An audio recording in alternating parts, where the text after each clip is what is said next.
Hi all. Today we will discuss theorem 5.6. Before that we want to recall the definition of a convex set. So look at the definition. A subset E of a normed space X is said to be convex if Tx plus 1 minus Ty element of E whenever X and Y element of E and T element of 0 1. That is, here E subset of X is said to be a convex set if X and Y element of E implies that Tx plus 1 minus Ty element of E whenever T element of 0 1. For example, let E1 equal to U closure of 0 1 in K2 with 2 norm, that is equal to set of all X in K2 such that 2 norm of X is less than or equal to 1, and let E2 equal to Z of all X in K2 such that 2 norm of X is equal to 1. Then here we can show that E1 is a convex set and E2 is not a convex set. So to prove that E1 is a convex set, here we want to show that if X and Y are element of E1, then Tx plus 1 minus Ty is also an element of E1.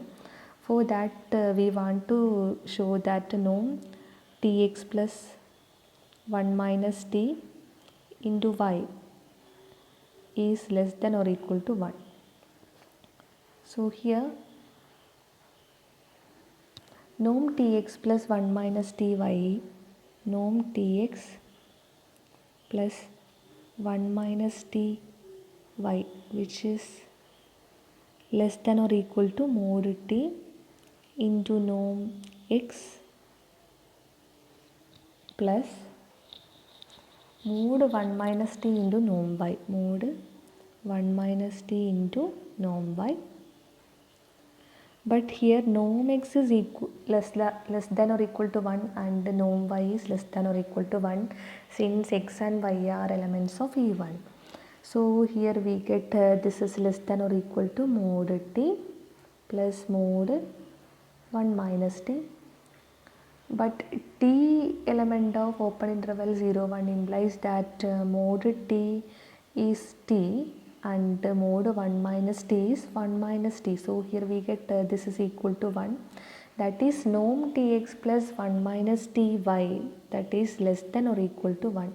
So here we can say that Tx plus 1 minus T into Y is an element of E1. So here E1 is a convex set. Now here we want to show that E2 is not a convex set. Here E2 is a convex set only if X and Y element of E2 implies that Tx plus 1 minus Ty element of E2. So here also we find norm Tx plus 1 minus Ty. So in this case, if X and Y are element of E2, we have norm X is equal to 1 and norm Y is equal to 1. So here we get this is equal to mod T plus mod 1 minus T, that is equal to 1. But here is an inequality. So here also we get norm Tx plus 1 minus Ty is less than or equal to 1. But Tx plus 1 minus Ty is an element of E2 only if this norm is equal to 1, but here the norm is less than or equal to 1. So in this case Tx plus 1 minus Ty is not an element of E2. So here we can say that E2 is not a convex set. Let us move on to the theorem 5.6. The statement is let X be a normed space. And first one, if E1 is open in X and E2 subset of X, then E1 plus E2 is open in X. Second one, let E be a convex subset of X, then the interior interior of E and the closure closure of E are also convex. If E interior not equal to phi, then E closure equal to interior closure. And third one, let Y be a subspace of X, then Y interior is non-empty if and only if Y equal to X. So here we first prove the A part. A part says that if E1 is an open set and E2 subset of X, then E1 plus E2 is open in X. So proof: By definition, E1 plus E2 is set of all x1 plus x2 such that x1 belongs to A1 and x2 belongs to E2. And E1 plus x2, this is not x, E1 plus x2, this is x2. E1 plus x2 is a set of all x1 plus x2 such that x1 belongs to E1. Then clearly here we have E1 plus x2 is contained in E1 plus E2, right? This clearly here we have E1 plus x2 is contained in E1 plus E2. Here we claim that E1 plus E2 is open in X. So let y element of E1 plus E2. Then we can say that there exists some x1 element of E1 and x2 element of E2 such that y equal to x1 plus x2. Since E1 is open and the x1 element of E1, we can say that there exists r greater than 0 such that u of x1 r is contained in E1. Clearly, u of x1 r plus x2 is contained in E1 plus x2, since here we have u of x1 r is contained in E1. But E1 plus x2 is contained in E1 plus E2. So we can say that u of x1 r plus x2 is contained in E1 plus E2. Now z element of u of x1 plus x2 are if and only if norm x1 plus x2 minus z element z is less than r, and which is if and only if norm x1 minus z minus x2 is less than r, and which is if and only if z minus x2 element of u of x1 r, and this is if and only if z element of u of x1 r plus x2. That is, here we get the z element of u of x1 plus x2 r if and only if z element of u of x1 r plus x2. So here we can say that u of x1 plus x2 r is equal to u of x1 r plus x2. But here we have u of x1 r plus x2 is contained in E1 plus E2. Also here we have u of x1 plus x2 r is equal to u of x1 r plus x2. So here we can say that u of x1 r plus x2 contained in E1 plus E2 implies that u of x1 plus x2 r which is contained in E1 plus E2.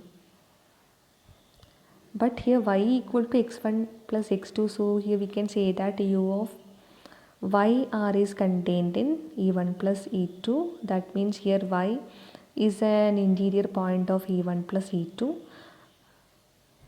But here y is an arbitrary point, so here we can say that E1 plus E2 is open in X.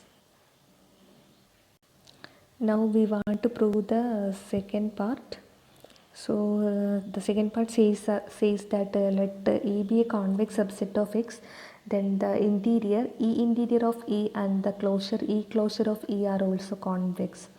If E interior not equal to phi, then E closure equal to E interior closure. So here we first prove this part, that is the interior E interior of E is a convex set. So let T element of open interval 0 1, then T E interior equal to set of all Tx such that X element of E interior, and 1 minus T E interior is equal to 1 minus Tx such that X belongs to E interior. Since E is convex, we must have Tx plus 1 minus T element of E if X and Y are element of E. So here by the definition of T interior and 1 minus T E interior, we can say that T E interior plus 1 minus T E interior is contained in E, right? Also by part A we have T E interior plus 1 minus T E interior is open. So let X and Y element of E naught, then Tx plus 1 minus T into Y element of T E naught plus 1 minus T E naught. Here since X and Y element of E naught implies that Tx is an element of T E naught and 1 minus T Y is an element of 1 minus T E naught. So here Tx plus 1 minus Ty is an element of T E naught plus 1 minus T E naught. but which is contained in E naught. Here this is because here we have T E naught plus 1 minus T E naught is contained in E, and T E naught plus 1 minus T E naught is open, but here E interior is the largest open set, so here we must have this is contained in E naught. That is, since E interior is the largest open set. So here we can say that E interior is convex.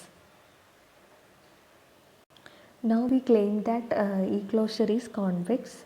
For let x and y element of E closure, then that means here x and y are limit points. So we can say that there are some sequence xn and the sequence yn in y, such that sequence xn converges to x and yn converges to y in y. Now let T element of open interval 0 1, then here we have E is a convex set, so we can say that Txn plus 1 minus Tyn element of E for each n in n, right? So further, norm Txn plus 1 minus Tyn minus Tx plus 1 minus Ty, that is equal to norm Txn minus x plus 1 minus T into Yn minus y, which is less than or equal to mod T into norm xn minus x plus mod 1 minus T into norm yn minus y. This is by the property of the norm, but here we have xn converges to x, so norm xn minus x converges to 0 as n tends to infinity. Also norm yn minus y tends to 0 as n tends to infinity, since here we have yn converges to y in y. So here we can say that this tends to 0 as n tends to infinity. That means Txn plus 1 minus Tyn converges to Tx plus 1 minus Ty.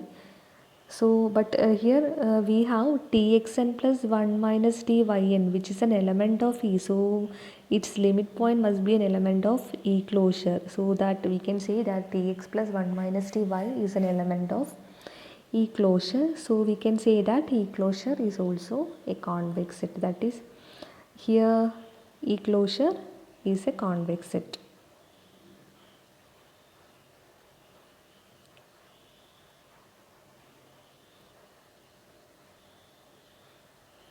We want to show that if E interior is non-empty, then E closure equal to E interior closure.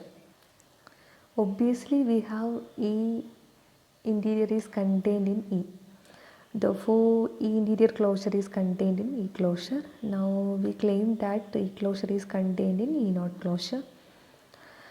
So it is enough to prove that E is contained in E naught closure. This is because here we have E is contained in E closure, and E closure is the smallest closed set such that E is contained in E closure. So if we prove this condition, then from this we get E closure is contained in E naught closure, right?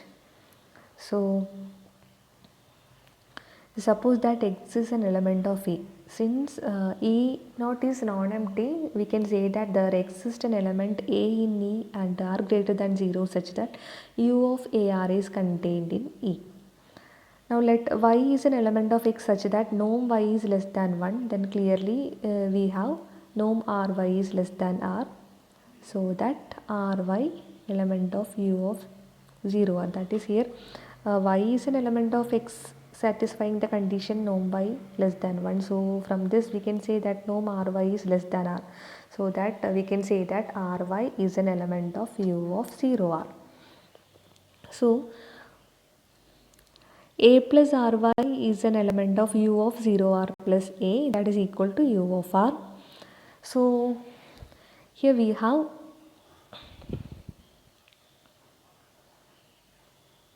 A plus ry is an element of U of AR only if y is an element of X with norm y less than 1. So here we can say that set of all A plus ry such that norm y less than 1 is contained in U of AR. On the other hand, if X is an element of U of AR, then we get X is an element of U of 0 R plus A. But here we have ry is an element of U of 0 R only if y is an element of x with norm y less than 1. So here we can say that x is an element of set of all ry in x such that norm y less than 1 plus a. So this is equal to set of all a plus ry such that norm y less than 1.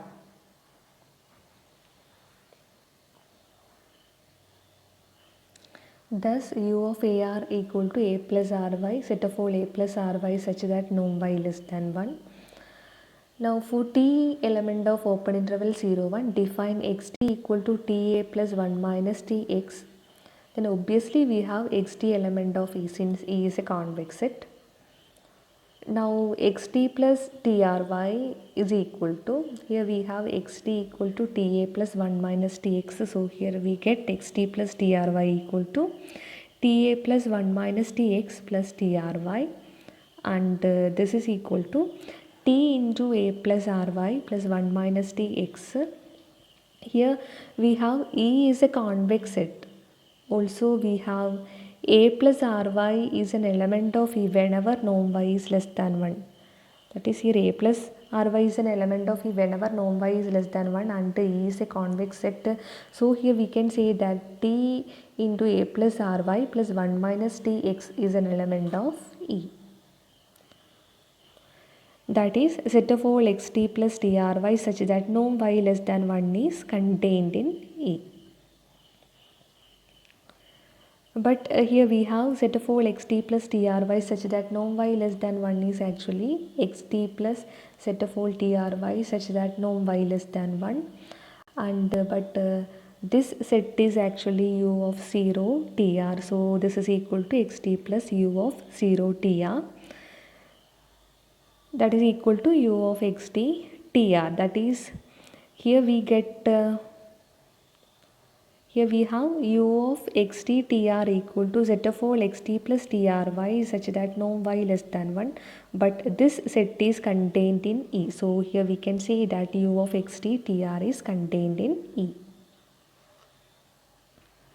Xt tr contained in E implies that xt is an interior point of E. That means xt is an element of E interior, right? Now define yn equal to x1 by n for n in n and n greater than 1. So here we have xt is an element of E interior for all t belongs to 0 1. Here we have 1 by n is an element of 0 1 for n greater than 1. So we can say that yn is an element of E naught. Now limit n tends to infinity yn is limit n tends to infinity x1 by n. But here we have xt equal to, here we have xt equal to ta plus 1 minus tx. That is, here we defined xt equal to ta plus 1 minus tx. So here we can apply this limit n tends to infinity x1 by n equal to limit n tends to infinity 1 by n a plus 1 minus 1 by n x, that is equal to x. That means here x is the limit point of yn, but yn is an element of E interior. So clearly we can say that x is an element of E naught closure. Thus here we have x element of E implies that x element of E interior closure. So E is contained in E naught closure. That means E closure is contained in E naught closure. Now we want to prove the third condition. The third condition says that let y be a subspace of x, then y naught is non-empty if and only if y equal to x. That is, here we want to show that y interior is non-empty if and only if y equal to x. So if y equal to x, then clearly we have y interior equal to x interior, that is equal to x, and which is not equal to 5, right? This is not equal to 5, that is x is non-empty, and thus here we have y interior is non-empty. That means here we have y interior equal to x interior and x interior equal to x, which is non-empty. So here we can say that y interior is also non-empty. Now assume that y interior, that means here we have if y equal to x, then y interior is non-empty. Now we want to prove the converse part, that is if y interior is non-empty, then y equal to x. So here we assume that y interior is non-empty. This is not equal to 5, that is y interior is non-empty. Then clearly we can say that there exists some a in y interior and r dash greater than 0 such that u of a r dash is contained in y. Now choose an r such that 0 less than r less than r dash. Then clearly we have u closure of ar is contained in u of ar dash is contained in y. That means here 0 less than r less than r dash. Suppose that this is 0 and this is 0, this is r and this is r dash. Now let this is a, then u closure of ar is like this and u of a r dash, this is the point a, then u of a r dash is like this, which is an open set, which is like this. So clearly we have u closure of a r is contained in u of a r dash, and but u of a r dash is contained in y. So in particular we have u closure of a r is contained in y. Since y is a subspace and a element of y, we see that u closure of ar minus a is contained in y. That is u closure of 0 r is contained in y. Here u closure of ar minus a can be written as u closure of 0 r, which is contained in y.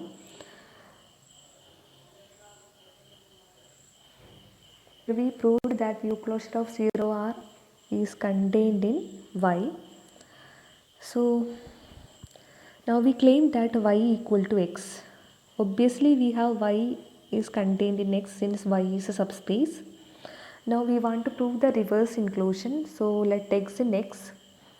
If x equal to 0, then obviously we have x as an element of y since y is a subspace. And if x not equal to 0, consider the vector rx by norm x. Then clearly norm of 0 minus rx by norm x is norm of rx by x, and which is equal to r. Therefore we can say that rx by norm x is an element of u closure of 0 r, but we have already proved that u closure of 0 r is contained in y. So here we can say that rx by norm x is an element of y. That is rx by norm x is an element of y implies that x is an element of y since y is a subspace. That means here we proved that if x is an element of x, then x is also an element of x. So here we can say that x is contained in y. Therefore we have x equal to y. So this is the proof of this theorem.